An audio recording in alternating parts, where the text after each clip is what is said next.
பிரபலங்கள் அவர்களுடைய அனுபவங்களை நம்முடன் பகிர்ந்து கொள்ளும்போது அது நமக்கு சிறந்த தூண்டுகோலாக அமைகின்றது. அந்த வகையில் இன்றைய சிறப்பு விருந்தினர் யார் என்பதை பற்றியும் அவர்கள் என்ன செய்திகள் நம்முடன் பகிர்ந்து கொள்ளப் போகிறார் என்பதையும் பார்க்கலாம்.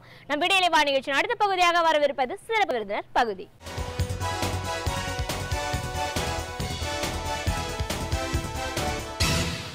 வணக்கம் நேயர்களே, விடியலை வா நிகழ்ச்சியின் சிறப்பு விருந்தினருக்கான நேரம் இது. இன்றைய சிறப்பு விருந்தினர் மனிதவள மேம்பாட்டு பயிற்சியாளர் திரு சாஸ்தாராம் ரவீந்தர் அவர்கள்.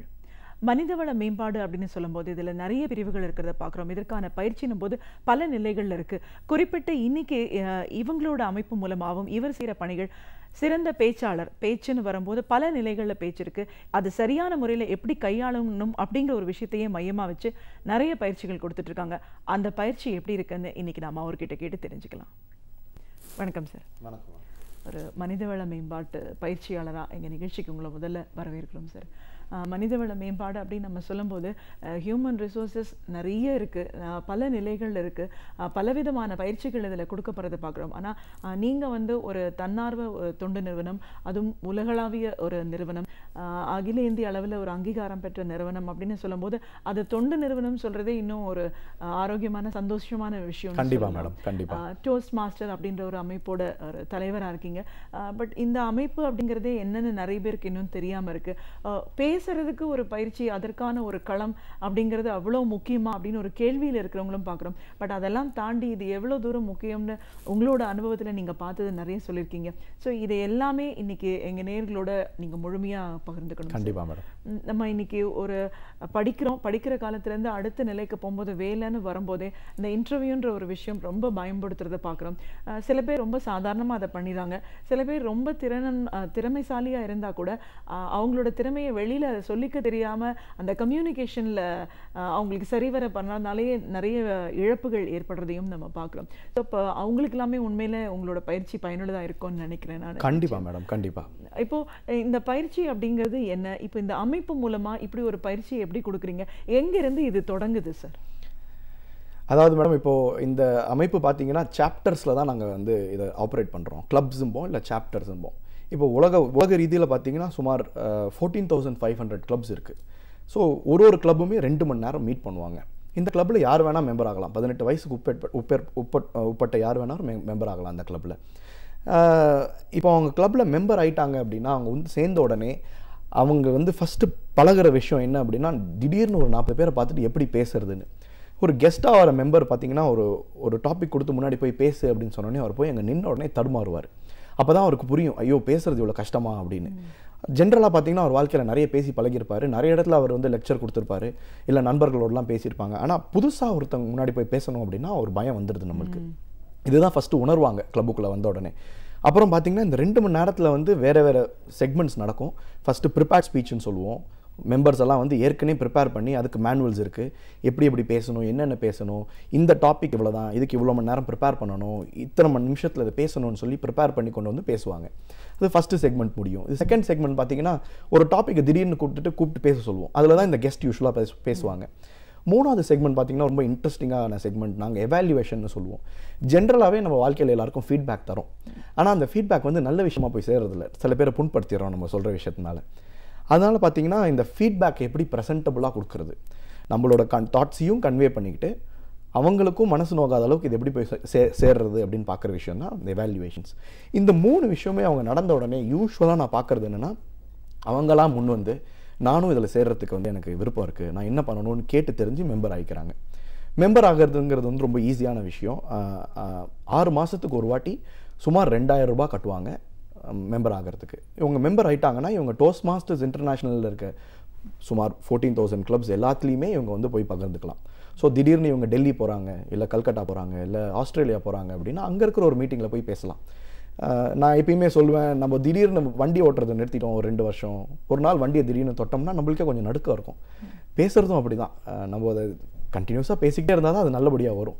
ஸோ இந்த மெம்பர்லாம் என்ன உணர்றாங்க அப்படின்னா, உலகத்தில் எங்கே போனாலும் எப்போ இருந்தாலும் இது ஒரு டச்சப் மாதிரி, திடீர்னு ஒரு கிளப்பில் போய் கொஞ்சம் பேசி பழகிக்கிறதுங்கிறது. ஸோ இவங்க மெம்பர் ஆகிட்டாங்கன்னா இவங்களுக்கு நிறைய பெனிஃபிட்ஸ் இருக்குது இதில். இவங்க சாதாரணமாக செய்கிற விஷயம் என்னென்னா, வாரம் இவங்களோட கிளப்பில் மீட் பண்ணுறாங்க.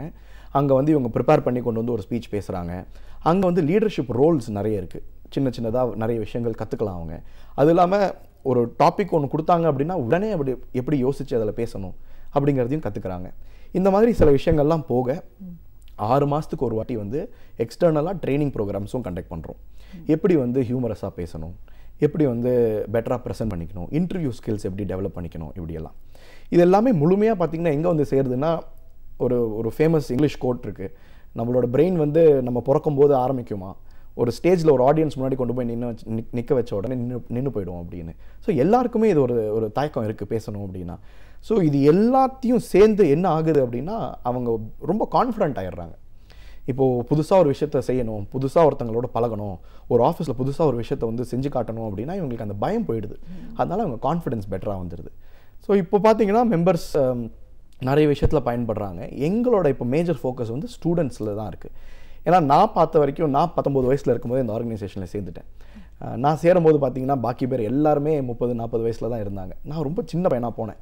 அப்போ வந்து ஒரு கிளப் தான் இருந்தது. இது சுமார் 2006 ஒரு கிளப் தான் இருந்தது சென்னையில். இன்றைக்கி நாங்கள் வந்து ஒரு 80 கிளப்ஸ் வச்சுருக்கோம் சென்னை ஃபுல்லாக. ஸோ இப்போ பார்த்தீங்கன்னா நிறைய யங்ஸ்டர்ஸ் வராங்க. ஆவரேஜ் ஏஜ் குரூப்பே 45-46 இருந்தது, இன்றைக்கி 26-27 தான் இருக்குது. ஸோ இந்த ஸ்டூடெண்ட்ஸ் எல்லாம் நிறைய வந்து பழக அவங்க காலேஜ் முடிச்சு போகும்போதே அவங்க பெட்டர் ஆகிடுறாங்க. ஸோ அவங்களோட இன்டர்வியூ ஸ்கில்ஸ்க்குலாம் இது பயங்கரமாக பயன்படுது. சின்னதாக ஒரு உதாரணம் சொல்லணும் அப்படின்னா, நான் காலேஜ் படிக்கும்போது பிளேஸ்மெண்ட் கோஆர்டினேட்டராக இருந்தேன்.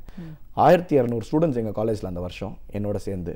இவங்கெல்லாம் டிஃப்ரெண்ட் கம்பெனிஸில் பிளேஸ்மெண்ட் ஆகிறாங்க. என்னோட கிளாஸோட டாப்பர் அவர் வந்து ஃபஸ்ட் இன்டர்வியூக்கு உள்ளே போகிறாரு. இவர் மேலே எல்லாருக்கும் கனவு ஜாஸ்தி, நம்பிக்கை ஜாஸ்தி, இவர் பிளேஸ் ஆகிடுவார்னு ஒரு ஹோப் இருந்தது. வெளில வரான், 10 நிமிஷத்தில் அழுதுகிட்டே வரான். என்னை பார்த்து கேட்டான், ஐயோ நான் தப்பு பண்ணிட்டேன், எனக்கு இந்த வேலை போயிடுச்சு அப்படின்னு. என்னால் நம்ப முடியல. ஏன்னா நல்லா பேசுவான், அது மட்டும் இல்லாமல் 98%க்கு மேலே தான் எப்பயுமே மார்க் எடுப்பான். நீ எப்படிடா இதில் வந்து தப்பு செஞ்ச அப்படின்னு சொன்னால், என்ன இருக்குன்னா இவர் உள்ளே போகும்போது அந்த மேட்டில் வலிக்கு கீழே விழுந்துட்டுருக்கார். விழுந்த உடனே அந்த பதட்டத்தில் இந்த பேப்பர்லாம் பறந்துட்டுருக்கு. இதெல்லாம் குனிஞ்சு எடுக்கிறதுக்குள்ளே அந்த இன்டர்வியூ அங்கேருந்து என்ன சொல்லியிருக்காரு, sleeping on the first day of your career gentleman, உன்னோட வாழ்க்கையோட முதல் நாள் கார்பரேட் லைஃப்பில் அதுக்குள்ளே நீ தடுக்கி விழுறியா அப்படின்னு கேட்டோடனே இவன் பதட்டத்தில் என்ன பண்ணுறதுன்னு தெரியாமல் அங்கே போய் உட்காந்து இவனுக்கு இருந்த ஸ்கில்ஸ் எதுவுமே வெளிப்படுத்த முடியாமல் வெளில வந்துட்டான். இவன் வெளில வந்தோடனே நான் பார்த்துட்டு கேட்குற கேள்வி என்னன்னா, வேறு யாராக இருந்தால் என்ன பண்ணியிருந்திருப்பாங்க, இதால் யாராலையும் ஒன்றும் பண்ண முடியாதுன்னு அவன் மனசை தேத்திக்கிறதுக்கு என்கிட்ட ஆர்கியூ பண்ணுறான்.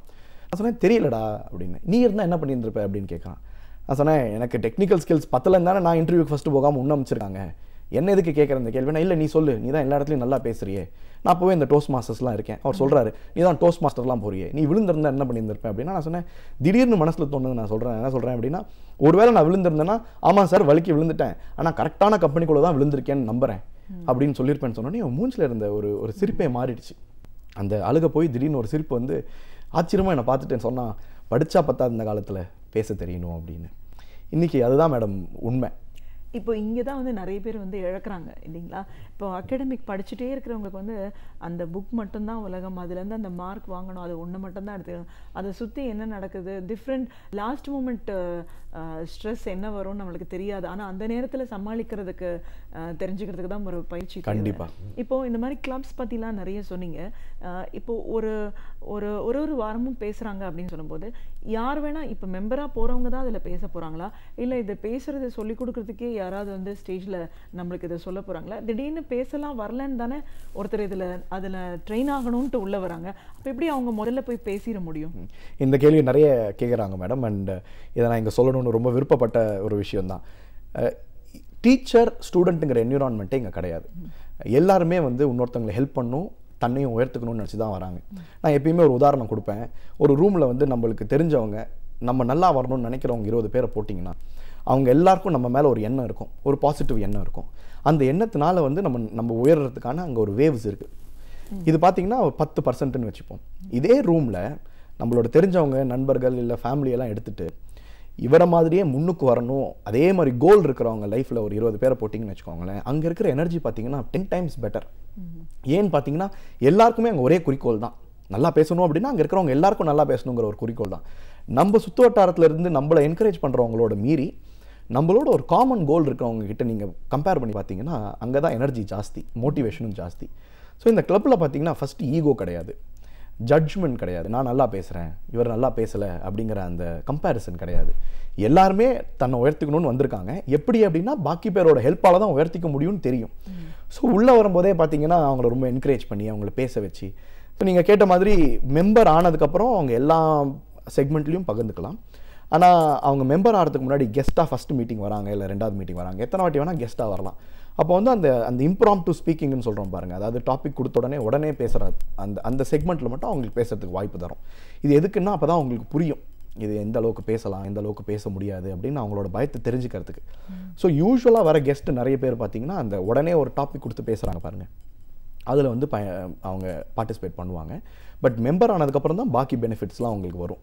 இது ஏன்னு கேட்டிங்கன்னா ஒரு மெம்பர் எப்போ மெம்பர் ஆகிறாங்களோ அப்போ அவங்களுக்கு டோஸ்ட் மாஸ்டர்ஸ் இன்டர்நேஷ்னலுங்கிறது வந்து கலிஃபோர்னியாவில் இருக்கிற ஒரு அமைப்பு. அங்கேருந்து இவங்களுக்கு மேனுவல்ஸ் வரும், 2 மேனுவல் வரும். ஒரு கம்யூனிகேஷன் மேனுவல், ஒரு லீடர்ஷிப் மேனுவல். இந்த 2 மேனுவல்லையுமே வேறு ப்ராஜெக்ட்ஸ் இருக்கும். ஒரு ப்ராஜெக்டை எடுத்து படித்து இது எப்படி நான் பேசலாம் பழகலாம் அப்படின்னு நினச்சிக்கிட்டு வந்து அவங்க பர்ஃபார்ம் பண்ணுவாங்க. அதுக்கு தெரியணும் அவங்களுக்கு. அதுக்காக தான் அந்த மெம்பர்ஷிப். இதில் இந்த கம்யூனிகேஷன் மேனுவலில் பார்த்தீங்கன்னா 10 ஸ்பீச் பண்ணுவாங்க. யார் இந்த 10 ஸ்பீச்சை முடித்தாலும் அவங்களுக்கு ஒரு டிகிரி, காம்பிட்டன்ட் கம்யூனிகேட்டர் அப்படின்னு சொல்லி ஒரு டிகிரி கொடுத்துருவாங்க. இந்த டிகிரி வந்து லைஃப் லாங் நம்மளுக்கு யூஸ் ஆகும். நீங்கள் காலேஜுக்கு போனாலும், மேல் படிப்புக்கு போனாலும், இல்லை ஏதாவது ஒரு கம்பெனியில் வேலைக்கு சேர போனாலும் எப்படி பாக்கி டிகிரி சர்டிஃபிகேட்லாம் காட்டுறீங்களோ அந்த மாதிரி இந்த சர்டிஃபிகேட்டும் காட்டலாம். இந்த காம்பிட்டன்ட் கம்யூனிகேட்டருங்கிற இந்த சர்டிஃபிகேட் பார்த்தீங்கன்னா 10 ப்ராஜெக்ட் முடிச்சா வரும். 10 ப்ராஜெக்ட் என்னன்னு கேட்பாங்க. யார் மெம்பர் ஆனாலும் first 10 basic things in speaking சொல்லி தருவோம். முதல் விஷயம் பார்த்தீங்கன்னா ஐஸ் பிரேக்கிங்னு சொல்லுவோம். ஃபஸ்ட்டு சும்மா வந்து உன்னை பற்றி ஆடியன்ஸ் முன்னாடி பேசு, உனக்கு பிடிச்ச விஷயம், உனக்கு தெரிஞ்ச விஷயம், உனக்கு பிடிக்காத விஷயத்த உன்னை பற்றி ஒரு 4 விஷயம் பேசுன்னு சொல்லுவோம். அதான் ஃபஸ்ட்டு ஸ்பீச். 2வது ஸ்பீச் பார்த்தீங்கன்னா ஆர்கனைசிங் யுவர் ஸ்பீச். நம்ம ஜென்ரலாக ஒரு விஷயம் பகிர்ந்துக்கணும்னு நினைக்கும் போது தலை எது வால் எதுன்னு தெரியாமல் எங்கேயோ ஆரம்பித்து எங்கேயோ முடிச்சிடுறோம். நம்ம என்ன அளவுக்கு சொல்ல வரோங்கிறது போய் சேர மாட்டேங்குது. ஸோ இதில் ஓப்பனிங்னா எப்படி இருக்கணும், அந்த ஸ்பீச்சோட பாடினா எப்படி இருக்கணும், அந்த ஸ்பீச்சோட கன்க்ளூஷன்னா எப்படி இருக்கணும் அப்படின்னு சொல்லி அதை கற்றுப்பாங்க. 3வது பார்த்தீங்கன்னா நம்ம இந்தியர்களுக்கெல்லாம் இருக்கிற ஒரு விஷயம், நிறைய பேசுறதுனால குழப்பி பேசிகிட்டே வருவோம். So get to the point அப்படின்னு ஒரு ப்ராஜெக்ட். அதாவது நீ என்ன சொல்ல வரங்கிறது நெத்தியடி அடி, அதுக்கப்புறம் பாக்கி எக்ஸ்பிளைன் பண்ணு, தேவையில்லாத விஷயத்தை கட் பண்ணு. அதுக்கப்புறம் body language, voice variety, how to inspire an audience, how to persuade an audience, technical presentation, interview எப்படி கொடுக்குறதுங்கிறது, இந்த மாதிரி நிறைய ப்ராஜெக்ட்ஸ் அவங்க கற்றுக்கலாம். இந்த 10 ப்ராஜெக்ட் அவங்க செஞ்சாவே அவங்க அந்த காம்பிட்டன்ட் கம்யூனிகேட்டருங்கிற இந்த சர்டிஃபிகேஷனை வாங்கும் போதே பார்த்தீங்கன்னா ரொம்ப கான்ஃபிடென்ட்டாக வந்துடுவாங்க வெளியில். ஸோ பேசிக்காக வர மெம்பர் ஆரம்பிக்கிறது இதுதான். இதுக்கப்புறம் அவங்க அட்வான்ஸ் மேனுவல் சூஸ் பண்ணிக்கலாம். நான் வந்து மார்க்கெட்டிங் ஃபீல்டில் இருக்கேன், எனக்கு ஒரு ப்ராடக்ட் எப்படி மார்க்கெட் பண்ணணும்னு தெரியணும் அப்படின்னா அவங்க மார்க்கெட்டிங் மேனுவல் சூஸ் பண்ணலாம். அதில் 5 ப்ராஜெக்ட் இருக்கும். அதே மாதிரி வந்து நான் வந்து ஒரு மீடியா இண்டஸ்ட்ரியில் இருக்கேன், how to speak in front of television தெரிஞ்சுக்கணும் அப்படின்னா அதை சூஸ் பண்ணலாம். எப்படி கேமரா முன்னாடி பேசணும், லைவில் எப்படி பேசணும், ரெக்கார்டட் ஷோவில் எப்படி பேசணும், அது தெரிஞ்சுக்கலாம். நான் வந்து ஜென்ரலாக என்னோடய வீட்டு செக்மெண்ட்லேயே வந்து எல்லாருக்கிட்டையும் வந்து நான் வந்து கொஞ்சம் நகைச்சுவாக பேசணும்னு இருக்கேன் அப்படின்னா ஹியூமரஸ் ஸ்பீக்கிங்னு ஒரு மேனுவல் இருக்குது. எல்லாராலையும் வந்து நகைச்சுவாக பேச முடியும், அதுக்கு என்ன பண்ணணும் அப்படின்னு அதை சொல்லித்தரும். அதுக்கான 5 ப்ராஜெக்ட் இருக்குது. இந்த மாதிரி வெவ்வேறு ப்ராஜெக்ட்ஸ் எடுத்து செய்யலாம். அது எதுக்குன்னா 10 ப்ராஜெக்ட் இவங்க முடிச்ச உடனே ஒரு கான்ஃபிடென்ட் ஸ்பீக்கர் ஆகிடுறாங்க. அதுக்கப்புறம் அவங்களுக்கு என்ன ஸ்பெஷலைசேஷன் வேணுமோ அதை தவிர்த்து அதை எடுத்து அது தகுந்தாப்புல அவங்க பழகிக்கலாம். ஸோ இவ்வளோ கஸ்டமைசேஷன்ஸ் இருக்குது இதில். இது ஏன் வந்து இன்றைக்கி ரொம்ப முக்கியம்னு நான் நினைக்கிறேன் அப்படின்னா, இன்றைக்கி வந்து சேர்கிற முக்கால்வாசி மெம்பர்ஸ் பார்த்திங்கன்னா ஐடி கம்பெனியில் வேலைக்கு சேர்ந்துடுறாங்க. 3 மாதமோ 6 மாதமோ தாக்கு பிடிச்சிடுறாங்க. திடீர்னு வந்து ஒரு ப்ராஜெக்ட் காலில் பேசுகிறதுக்கு அவங்களால முடியல, ஒரு தயக்கம் இருக்குது. ஒரு ஆன்சைட் காலில் பேசுகிறதுக்கு அவங்களால முடியல. அப்போ மேனேஜர் கூப்பிட்டு என்ன சொல்லிடுறாருன்னா, உன்னோட கம்யூனிகேஷன் ஸ்கில்ஸை நீ பெட்டர் பண்ணிக்கலன்னா உன்னை வேலை போயிடும்பா அப்படிங்கிறாங்க. இவங்க தேடி பிடிச்சி போய் எங்கே நல்லா பேச கற்றுக்கலாம், எங்கே இங்கிலீஷ் கற்றுக்கலான்னு தேட போய் அதுக்கப்புறம் இன்டர்நெட்டில் டோஸ்ட் மாஸ்டர்ஸ் பற்றி கற்றுக்கிட்டு அப்புறம் வந்து சேர்கிற மெம்பர்ஸ் தான் ஜாஸ்தி. இன்றைக்கி பார்த்தீங்கன்னா வேலைக்கு சேர்ந்து ஒரு 6 மாதம் 1 வருஷத்துக்குள்ளே அவங்களுக்கு கம்யூனிகேஷன் ஸ்கில் பத்தலைன்னு வந்து தேடி வந்து சேர்கிற மெம்பர்ஸ் தான் ஜாஸ்தியாக இருக்காங்க. இது நாங்கள் என்ன நினைக்கிறோம் அப்படின்னா, இப்போ நான்லாம் ரொம்ப பயன்பட்டிருக்கேன். 19 வயசுலேருந்து இன்றைக்கி வந்து நான் இவ்வளோ பெரிய லெவலுக்கு இதில் வந்திருக்கேன் அப்படின்னா அதுக்கு காரணம் வந்து என்னை சுற்றி இருந்த என்னோடய மெம்பர்ஸ் தான். எல்லாரையும் மோட்டிவேட் பண்ணி நீயும் பேசலாம், நீயும் பழகலான்னு சொல்லி எல்லாருக்கும் ஒரு மோட்டிவேஷன் கொடுக்குறது தான். என்ன மாதிரியே என்னோடய ஃப்ரெண்ட்ஸும் சேர்ந்துருந்தாங்கன்னா இன்றைக்கி நான் ஒரு கல்யாணத்துலையோ ஒரு இடத்துலையோ என் ஃப்ரெண்ட்ஸை பார்க்கும்போது அவங்க வந்து பேசுகிறதுக்கு ரொம்ப கஷ்டமாக இருக்குது அப்படின்னு சொல்ல மாட்டாங்க. என் ஃப்ரெண்ட்ஸ்க்கே இதை போய் சேர்ந்துருக்கலாம். ஸோ இப்போ நாங்கள் பார்க்குறதே என்ன அப்படின்னா, இது வந்து காலேஜ் ஸ்டூடெண்ட்ஸுக்கு கொண்டு போய் சேர்க்கணும். ஏன்னா ரொம்ப ஈஸியாக பேச கற்றுக்கலாம். அது இங்கிலீஷாக இருக்கட்டும், தமிழாக இருக்கட்டும், எந்த மொழியாக இருந்தாலும் கான்ஃபிடென்ஸ் இருந்தால் பேசிடலாம் அப்படிங்கிற நம்பிக்கை அவங்களுக்கு கொடுக்கணும்னு தான் நினைக்கிறோம். இப்போ பொதுவாக ஒரு நிறுவனத்தில் வேலைக்கு போகணுன்ற நிலையை தாண்டி உள்ளே போன அப்புறம் கூட அவங்கள தக்க வச்சுக்கிறதுக்கே இந்த மாதிரியான பயிற்சிகள் தேவைப்படுது. கண்டிப்பாக பொதுவாக இந்த பயிற்சிக்கு வரணும் அப்படின்னு நினைக்கிறவங்க யாரை எங்கே போய் ஃபஸ்ட்டு அணுகணும் சார்? எந்த நிலையிலேருந்து அவங்க அதை தொடங்கணும்? ரைட். இப்போது இந்த மாதிரி பயிற்சி படுறதுக்கு நிறைய இடங்கள் இருக்குது. டோஸ்ட் மாஸ்டர்ஸோட தனித்துவம் என்ன என்றால், நாங்கள் நான் ப்ராஃபிட். ஸோ எல்லாருமே வாலண்டியர்ஸ். இது யாருமே வந்து ஒரு ப்ராஃபிட்டுக்கு செய்கிறதில்ல. அதனால் பார்த்தீங்கன்னா ரொம்ப ஜென்யூனிட்டி இருக்கும், அதாவது ரொம்ப உண்மையாக நடந்துப்பாங்க எல்லாருமே. ஸோ டோஸ்ட் மாஸ்டர்ஸில் சேரணும்னு நினைக்கிறவங்க வந்து www.toastmasters.org என்கிற வெப்சைட்டுக்கு போகலாம். அந்த வெப்சைட்டுக்கு போயிட்டு find a club near you அப்படின்னு போட்டால் அவங்களோட பின்கோடை எந்த கண்ட்ரின்னு செலக்ட் பண்ணிவிட்டு அதில் பின்கோட் போட்டால் அவங்கள சுற்றி எங்கே கிளப்ஸ் இருக்குன்னு காட்டும். ஒருவேளை அவங்கள சுற்றி ஒரு கிளப் இல்லை அப்படின்னா அவங்களே ஒரு கிளப் ஆரம்பிக்கலாம். அது ரொம்ப சாதாரணமான விஷயம். அவங்க கிளப் ஆரம்பிக்கணும்னு அந்த அப்ளிகேஷனை ஃபில் பண்ண உடனே டோஸ்ட் மாஸ்டர்ஸ் இன்டர்நேஷனல் அந்த அப்ளிகேஷன் எங்களுக்கு வரும். நாங்கள் அவங்கள காண்டாக்ட் பண்ணி அவங்க ஏரியாவில் ஒரு கிளப் ஆரம்பித்து கொடுப்போம். இப்போ ஃபார் எக்ஸாம்பிள் இன்றைக்கி மதுரையில், திருச்சியில், கோயம்புத்தூரில் கிளப்ஸ் இருக்குது எங்களுக்கு. ஆனால் சேலம் இல்லை ஈரோடு, நாகர்கோயிலெல்லாம் கிளப் இல்லை. இப்போ நம்ம பார்க்குற நேர்கள் யாராவது அங்கேருந்து இந்த மாதிரி கிளப் எங்கள் ஊரில் இல்லையே அப்படின்னு நினச்சாங்கன்னா எங்களுக்கு அவங்க இன்ஃபார்ம் பண்ணாங்கன்னா நாங்கள் அவங்க ஒரு கிளப் ஆரம்பித்து கொடுக்கலாம். ஒரு 20 மெம்பர்ஸ் சேர்ந்தாங்க அப்படின்னா ஒரு கிளப் ஆரம்பிச்சிடலாம். அவ்வளோதான், சர்வசாதாரணமான விஷயம். 2006 வந்து சென்னையில் 2004-05 சென்னையில் ஆரம்பித்து 2006 வரைக்கும் சென்னையில் ஒரு கிளப் தான் இருந்தது. அப்புறம் இந்த மாதிரி படிப்படியாக நிறைய மக்கள் வந்து எனக்கு இது பயன்படட்டும், என்னை சார்ந்த இருக்கிற பாக்கி பேருக்கும் இது பயன்படணும்னு நினச்சதுனால இன்றைக்கி வேளச்சேரி, அண்ணா நகர், டி நகர், எக்மோர், தாம்பரம்ங்கிற எல்லா இடத்துலையும் கிளப்ஸ் ஆரம்பிச்சாச்சு. பயிற்சி பற்றி பேசலாம் சார். நீங்கள் சொன்னீங்க ஒரு ப்ரெசன்டேஷனோ இல்லை ஒரு கம்பெனியில் கார்ப்பரேட் பீப்புளை அட்ரஸ் பண்ணணும் அப்படின்னும் போது அதுக்கு சில செப்பரேட்டாக ஒரு ட்ரைனிங் தேவைப்படுது அப்படின்னு சொல்லியிருக்கீங்க. சாதாரணமாக பேசும்போது கூட அதை ஒரு ப்ரொஃபஷனல் அப்ரோச்சாக பேசுறதுக்கும் தனியாக இந்த 2 ட்ரைனிங்கை பற்றியும் விரிவாக பேசலாம். இப்போ ஒரு எக்ஸாம்பிளோட சொல்லணும்னா ஒரு மீட்டிங் இருக்குது, ஒரு ப்ராஜெக்டை பற்றி பேச போகிறாங்க, இல்லை அதை லான்ச் பண்ணுறாங்க, இல்லை தன்னோட ப்ராஜெக்டை எக்ஸிபிட் பண்ணுறாங்க அப்படின்ற ஒரு சிச்சுவேஷனில் அதை பண்ண தெரிஞ்சவங்களுக்கு அதை கம்யூனிகேட் பண்ண முடியாத ஒரு சூழல் இருந்தாங்கன்னா அவங்க எப்படி வந்து ட்ரெயின் ஆவாங்க? ஃபஸ்ட்டு மேடம், நான் ஃபஸ்ட்டே சொன்ன மாதிரி இவங்களுக்கு வந்து ஒரு கான்ஃபிடென்ஸ் வந்துடுது. அதாவது அந்த தயக்கம் போயிடுது. நிறைய இடத்துல பார்த்தீங்கன்னா இப்போது ஒரு ஷோவாக இருக்கட்டும், இல்லை ஒரு திடீர்னு ஒருத்தங்க ஸ்டேஜில் போய் பேசுகிறாங்கன்னு இருக்கட்டும், ஃபஸ்ட்டு 5 மினிட்ஸ் எப்பயுமே ஒரு தடுமாற்றம் இருக்கும் அவங்களுக்கு. அதுக்கப்புறம் அவங்க அந்த தடுமாற்றத்தை எப்படி ஹேண்டில் பண்ணுறாங்கிறத பொறுத்து அவங்களோட பாக்கி ப்ரெசன்டேஷன் போகும். இதுதான் ஜென்ரலாக நடக்கிறது. ஸோ இப்போ டோஸ்ட் மாஸ்டர்ஸில் வரவங்க என்ன ஆகிடுவாங்க அப்படின்னா டிஃப்ரெண்ட் செக்மெண்ட்ஸ் ஆஃப் பீப்புள் கிட்ட பேசி வேறு ஆடியன்ஸ் கிட்ட பேசி அவங்களுக்கு அந்த இனிஷியல் தடுமாற்றமே இல்லாமல் போயிடுது. ஸோ ஒரு திடீர்னு ஒரு ஆடியன்ஸ் கிட்ட பேசணும் அப்படின்னாவே அவங்களுக்கு அந்த தயக்கம் போயிடுது. கால் நடுக்கம், இல்லை வேர்த்து போகிறது, இல்லை நம்மளுக்கு பேச முடியாமல் வாய் திக்கிறது, இந்த பிரச்சனைகள்லாம் குறைஞ்சிரும். இதுக்கப்புறம் வந்து அவங்களுக்கு என்னென்ன மாதிரி விஷயங்கள் கற்றுப்பாங்க அப்படின்னா ஜென்ரலாகவே பார்த்திங்கன்னா காலேஜ்லலாம் கூட எந்த ப்ரொஃபஸர் வந்து வந்த உடனே நம்மளோட அட்டென்ஷனை கிராப் பண்ணுறாரோ அந்த ப்ரொஃபஸர் மேலே தான் நம்மளுக்கு வந்து நல்ல ஈடுபாடு இருக்கும். ப்ளஸ் அந்த சப்ஜெக்ட் பார்த்திங்கன்னா நல்லா புரிஞ்சும். ஆனால் நல்ல சப்ஜெக்ட் சொல்லிக் கொடுக்குறவங்க கூட ப்ரெசென்ட் பண்ண தெரியாத வந்து நிறைய பேர் சொதப்பிடுவாங்க. ஸோ இப்போ இந்த ப்ரெசன்டேஷனில் என்ன கற்றுக்குறாங்கன்னா எங்கள் மெம்பர்ஸ் எடுத்த உடனே ஃபஸ்ட்டு 2 மினிட்ஸில் எப்படி ஆடியன்ஸோட அட்டென்ஷனை கிராஸ்ப் பண்ணுறது, நான் வந்து ஒரு நல்ல விஷயம் உங்களுக்கு சொல்ல வந்திருக்கேன் அப்படின்னு அவங்களை எப்படி நம்ப வைக்கிறது, அதுக்கப்புறம் அப்படி எப்படி படிப்படியாக அதை கொண்டு போகிறது, இது எப்படி பில்ட் பண்ணுறது, இந்த மாதிரி சில விஷயங்கள் கற்றுக்குறாங்க அவங்க. இது மெயினாக எப்படி கற்றுக்குறாங்க அப்படின்னா இப்போ எங்களோட மீட்டிங்கில் பார்த்தீங்கன்னா டிஃப்ரெண்ட் ரோல்ஸ் இருக்குது. ஸ்பீக்கருங்கிறது ஒரு ரோல். இப்போ நீங்கள் ஒரு ப்ராஜெக்ட் எடுக்கலாம், அதை வந்து படிச்சுட்டு வந்து நீங்கள் அதை பேசலாம், அது ஒரு ரோல். அது இல்லாமல் பாக்கி ரோல்ஸ் பார்த்தீங்கன்னா ஒரு மீட்டிங்லேயும் டைமர் அப்படின்னு ஒருத்தர் இருக்காரு, கவுண்டர் அப்படின்னு ஒருத்தர் இருக்காரு, கிராமரியன் அப்படின்னு ஒருத்தர் இருக்காரு.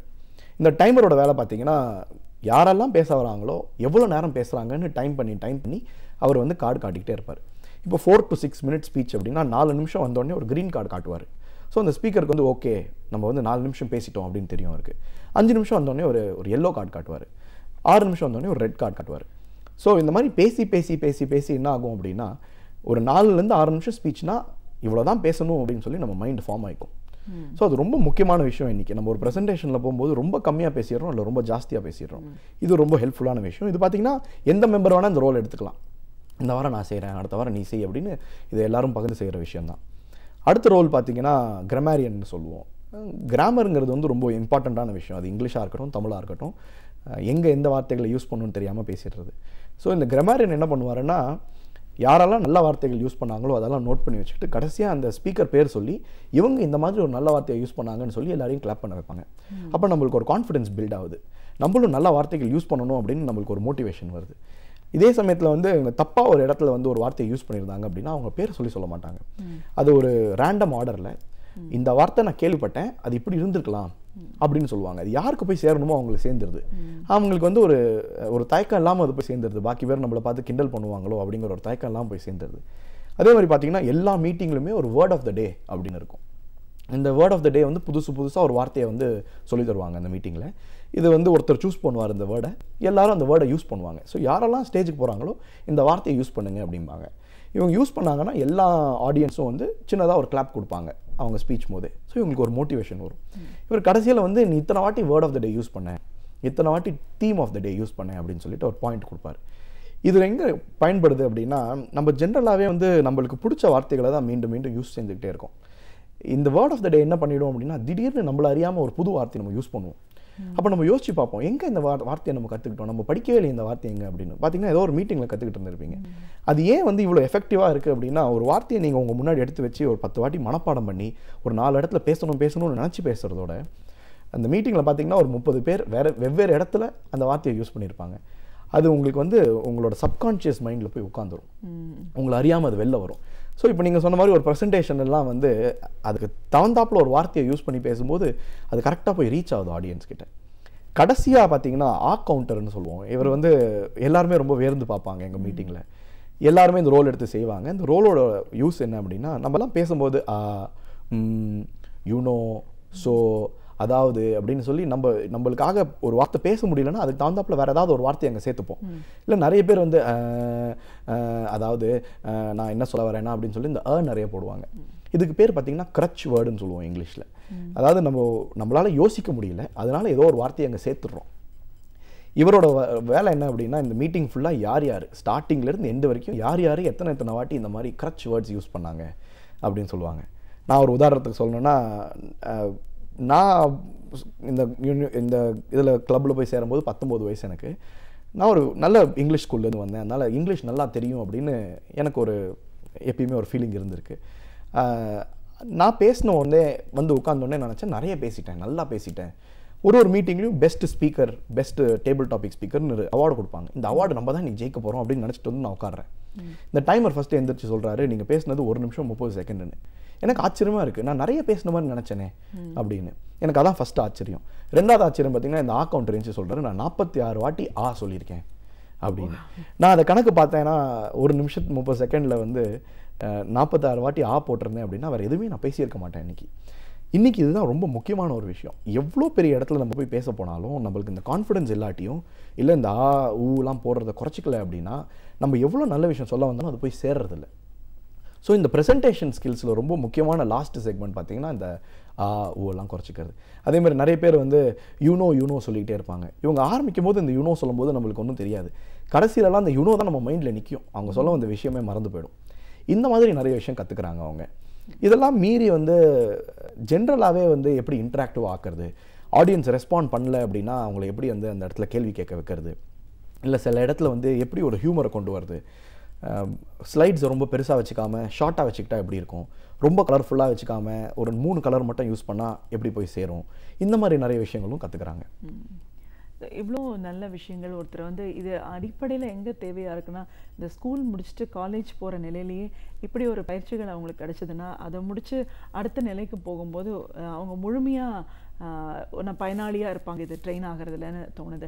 அப்படி இருக்கும்போது அதுக்கான விழிப்புணர்வு அப்படின்னு வரும்போது பள்ளிகள்லையும் கல்லூரிகளையும் இதற்கான பயிற்சி, நீங்கள் கார்ப்பரேட்டில் வந்து ஒரு செட்டப் அதுக்கு ரெடி பண்ணுறீங்கன்னு சொல்லும்போது ஸ்கூல்ஸ் அண்ட் காலேஜஸில் இதை பற்றின ஒரு விழிப்புணர்வை ஏற்படுத்துறதுக்கு என்ன பண்ணிட்டு இருக்கீங்க? இப்போ பார்த்தீங்கன்னா, இப்போ இந்த வருஷம் வந்து நான் ஜூலை 1 இந்த ரோல் நான் அசியூம் பண்ணியிருக்கேன். எங்களோட ஏமே இந்த வருஷம் என்ன அப்படின்னா, எவ்வளோக்கு எவ்வளோ காலேஜஸ்க்கு இதை கொண்டு போட முடியுமோ கொண்டு போகணுங்கிறதுனால தான். இதில் 18 இயர்ஸ் இருந்தால் தான் மெம்பர் ஆக முடியும்னு ஒரு நிர்பந்தம் இருக்குது. அதனால் வந்து ஸ்கூல்ஸ் நாங்கள் ஒன்றும் டச் பண்ணலை. பட் காலேஜஸில் பார்த்தீங்கன்னா இப்போ வெவ்வேறு காலேஜஸில் எங்களோட கிளப்ஸ் ஆரம்பிச்சாச்சு. இந்த கிளப்ஸ் எப்படி ஹெல்ப் பண்ணுதுன்னா, இவங்க 4 வருஷத்துக்குள்ளே ரொம்ப கான்ஃபிடென்ட்டான ஒரு ஸ்பீக்கராக வெளில வந்துடுறாங்க. அதுக்கப்புறம் அவங்க லைஃப் அவங்களால சூஸ் பண்ணிக்க முடியுது. இப்போ நிறைய பேருக்கு வந்து தடுமாற்றமே எங்கேன்னு பார்த்தீங்கன்னா, இப்போ என்னோட சேர்ந்து படிக்கும் போதெல்லாம் சவுத்துலேருந்து நிறைய பேர் வந்து படிச்சிருக்காங்க. அவன் காலேஜ் ஸ்கூலில் பார்த்தீங்கன்னா நல்லா டாப்பராக இருந்திருப்பான், ஆனால் தமிழ் மீடியமாக படிச்சிருப்பான் அந்த பையன். எங்கள் காலேஜில் என்னோட ஒரு நண்பர் அந்த மாதிரி இருந்தார். நாங்கள் எல்லாம் படித்து முடிச்சு இன்ஜினியரிங் தான் நானும் படித்தேன். கம்யூனிகேஷன் இன்ஜினியரிங் படிச்சுட்டு எலக்ட்ரானிக்ஸ் அண்ட் கம்யூனிகேஷன் படிச்சுட்டு வெளில வரும்போது எல்லாரும் வேறு ஒரு ஐடி கம்பெனியில் 15,000 20,000 கம்பெனி சேலரிக்கு சேரும்போது இவர் 5,500 ரூபாய்க்கு வேலைக்கு சேர்ந்தார். அப்போது இவன் வந்து என்கிட்ட சொன்ன ஒரே விஷயம் என்னென்னா, இன்றைக்கி என்னால் படிக்க முடியுது, ஆனால் அதை வெளிப்படுத்த முடியல. அதனால் கடைசியில் பார்த்தீங்கன்னா அது எங்கே வந்து சேர்ந்துருதுன்னா அவரோட சேலரி குறைஞ்சிருச்சு அதனால். ஸோ இப்போ காலேஜஸில் நாங்கள் இதை இன்ட்ரடியூஸ் பண்ணுறோம். நிறைய காலேஜஸ் இப்போ ரீசெண்டாக வந்து எங்களுக்குன்னு ஒரு கிளப் ஆரம்பித்து கொடுங்கன்னு சொல்கிறாங்க. நாங்களும் ஆரம்பித்து கொடுக்குறோம். என்னோட எய்ம் வந்து இந்த வருஷம் பர்சனலாக தமிழ்நாட்டில் என்ன செய்யணும் அப்படின்னு நினைக்கிறோம் அப்படின்னா, முடிஞ்ச அளவுக்கு 2nd tier 3rd tier சிட்டிஸ்க்கு கொண்டு போகணும். நான் முன்னாடியே சொன்ன மாதிரி மதுரை, கோயம்புத்தூர், திருச்சியிலலாம் கிளப் இருக்குது. ஆனால் இன்னும் நிறைய இடத்துல இந்த கிளப்பு போய் சேர்க்கணும், அது சேரணுங்கிறது தான் எங்களோட ஆசை. இது இல்லாமல் ஸ்கூல் ஸ்டூடெண்ட்ஸுக்கு என்ன பண்ணுறோம் அப்படின்னா, யூத் லீடர்ஷிப் ப்ரோக்ராம்னு ஒரு ப்ரோக்ராம் சேரும். இது வந்து எப்படின்னா, யாராவது ஒரு ஸ்பான்சர் இருப்பாங்க, நான் இந்த ப்ரோக்ராமை நான் ஃபண்ட் பண்ணுறேன் அப்படின்னு அவங்க சொன்னாங்கன்னா, எங்கள் சைட்லேருந்து வாலண்டியர்ஸ் அமைச்சு மேனுவல்ஸை வாங்கி நாங்கள் ஸ்டூடெண்ட்ஸை வந்து ஹெல்ப் பண்ணுறோம். இப்போ சமீபத்தில் பார்த்தீங்கன்னா ரோட்டரி அப்படிங்கிற ஒரு ஆர்கனைசேஷன் வந்து ஃபண்ட் பண்ணாங்க. Corporation schools, girls higher secondary corporation school 12th standard ஸ்டூடெண்ட்ஸை ட்ரெயின் பண்ணோம். சைதாப்பேட், அண்ணா நகர், ஷெனாய் நகர்னு சொல்லிட்டு ஒரு 5 ஏரியாவில், டி நகர்லன்னு 5 ஏரியாவில் 12th முடித்த girls higher secondary school corporation ஸ்டூடெண்ட்ஸை ட்ரெயின் பண்ணோம். அவங்களுக்கு பார்த்தீங்கன்னா இந்த 6 வாரம் ப்ரோக்ராம் இது. ஒரு வாரமும் 2 மணி நேரம் இந்த ப்ரோக்ராம் ஓடும். பேசிக்கான இங்கிலீஷே வராது அவங்களுக்கு. ஆனால் இன்றைக்கி வந்து இங்கிலீஷ் இல்லை அப்படின்னா நிறைய விஷயம் கஷ்டப்படுறாங்க மக்கள். அது மட்டும் இல்லாமல் இங்கிலீஷோ தமிழில் பேச சொன்னால் கூட பயப்படுவாங்க பேசுகிறதுக்கு. ஏன்னா அவங்களுக்கு எக்ஸ்போஷர் ரொம்ப கம்மி ஒரு கவர்மெண்ட் ஸ்கூலில். ஸோ இந்த மாதிரி ஒரு 6 வீக் ப்ரோக்ராமும் செய்கிறோம். அதுவும் இப்போ ரொம்ப ஃபேமஸ் ஆகிட்டு வருது, நிறைய இடத்துல செய்கிறோம். ஸோ எங்களோட எய்ம் இந்த வருஷம் என்ன அப்படின்னா, முடிஞ்ச அளவுக்கு காலேஜ் ஸ்டூடெண்ட்ஸுக்கு இதை கொண்டு போய் சேர்க்கணும்.